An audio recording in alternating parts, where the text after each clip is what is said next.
Hello বন্ধুরা, সবাই কেমন আছেন? চলে আসলাম আমি পারভেজ নতুন একটা ভিডিও নিয়ে পুরুষিদা মাল্টিমিডিয়ার পক্ষ থেকে। আজকে আপনাদেরকে আমি দেখাবো যে আসলে মালয়েশিয়ার বাজারগুলো কীরকম হয়, বাংলাদেশের বাজারের মতো কিনা। আমরা এখন চলে আসলাম মাছের বাজারে। তো আমরা মাছ দেখতে পাচ্ছি যে এখানে অনেকগুলো মাছ, যেহেতু মাছের বাজার বিক্রি করার জন্য, তো আমরা মাছ কেনার জন্য একটা দোকানে আসছি। তো এখানে আমরা দাম কষাকষি করতেছি। তো আমাদের যে মাছটা পছন্দ হয়েছে সেই মাছটা আমরা নেব, সেই জন্য আমরা কথা বলতেছি। তো যেহেতু মালয়েশিয়া দোকানদার মালাইও, আমার অবশ্যই মালাই ভাষা ব্যবহার করতে হবে।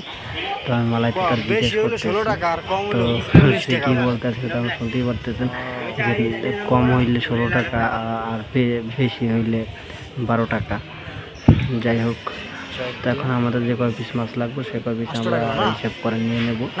তো আমরা এই মাছগুলো কী মাছ আমি জানি না, তবে মাছগুলো খেতে অনেক সুস্বাদু, সেই জন্য এই মাছটা আমার খুব পছন্দ হয়েছে। তো এখন আমরা এটা নেব। নেওয়ার জন্য আমাদেরকে ঝাঁঝরি দেওয়া হয়েছে, ঝাঁঝরির ভিতরে তুলে পরে সবগুলো একবারে আমরা দেবো। তারপরে পাল্লায় মাপ দেবো, স্কেলে মাপ দেবো, মাপ দিতেছে। তো সে বলতেছে যে 12 টাকা, আর কম হলে 16 টাকা। আমি বলছি না 10 টাকা।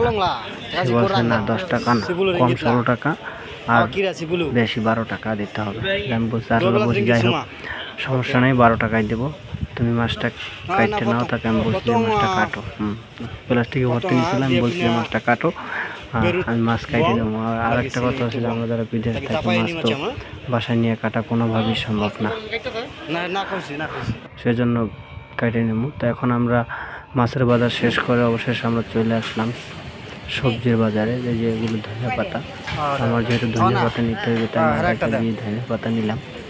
আর ধনিয়া পাতা নেওয়ার পরে আর অন্যান্য সবজি আপনারা দেখতে পাইতেছেন, এগুলো ধনিয়া পাতা। তো আপনাদেরকে আমি দেখাবো একেবারে, আপনার মনে হয় দেখেন পাতাকপি, বেগুন, লাউ, তারপরে মূলো, চিচিঙ্গা, তারপরে শিবকসই, বিভিন্ন আইটেমের ছাইও, মানে একেবারে বাংলাদেশের মতো। তো আমরা এখান থেকে যেগুলো নেব, তো এই যে মূলো আছে, এই যে পুদিনা পাতাও রয়েছে, পাতাকপি। তো খুবই সুন্দর, মানে ভালো লাগে, মনে হয় যে মালয়েশিয়া থাকলে আসলে মনে হয় যে বাংলাদেশে আছে, এরকম মনে হয়।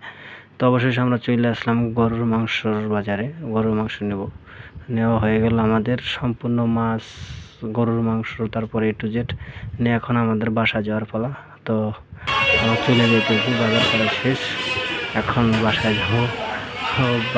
অবশেষে বাসায় চলে আসলাম। মাছগুলো বাজার থেকে নিয়ে এসেছি, সেগুলো অবশ্যই ধুইতে হবে, ধুয়ে খেতে হবে। তাই সবাইকে ধন্যবাদ ভিডিওটা দেখার জন্য।